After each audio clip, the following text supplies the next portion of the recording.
केशवपुर गांव में ज्यादातर लोग कृषि काम से जुड़े थे।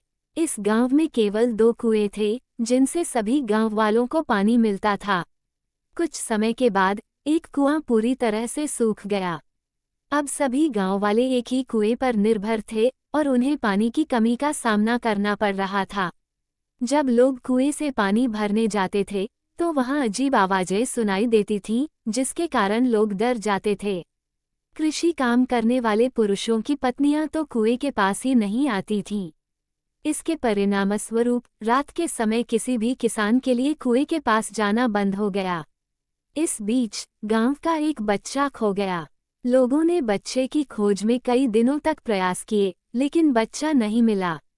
अंत में गांव के लोगों ने फैसला किया कि कुएं के पास जाकर देखे क्या हुआ है। वहां पहुंचकर उन्होंने बच्चे को कुएं के अंदर मरा हुआ पाया। कुएं के पानी में जाने के बाद उसकी जान चली गई थी। लोग हैरान थे कि ऐसा कैसे हुआ और वे इस समस्या का समाधान ढूंढने में लग गए। लोगों ने तय किया कि अब एक नया कुआं खोदने का समय आ गया है। कुछ दिनों में नए कुएं की खोदाई कार्य की शुरुआत हुई और उसे तैयार किया गया। अब सभी लोग नए कुएं से पानी लेते थे और भूतिया कुएं के पास जाना सभी ने बंद कर दिया था। कुएं के चारों ओर के क्षेत्र में किसी भी समय जाने की अनुमति नहीं थी। कुछ दिनों के बाद 4-5 बच्चे भूतिया कुएं के पास खेलने आए और एक बच्चा अचानक कुएं में गिर गया। उसके चिल्लाने की आवाज से सभी गांव वाले दौड़कर भूतिया कुएं के पास पहुंचे।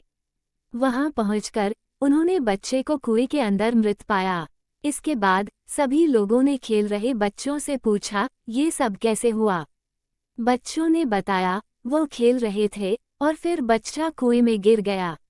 इस दुर्भाग्यपूर्ण घटना के बाद लोगों ने एक तांत्रिक को बुलाया, जिसने कुएं के बारे में अध्ययन किया। वहां पहुंचकर तांत्रिक ने बहुत सारे मंत्र पढ़े, जिसे सुनकर भूत सबके सामने आ गया। तांत्रिक ने अपनी विद्या का इस्तेमाल करके उस कुएं को छोड़कर जाने के लिए कहा।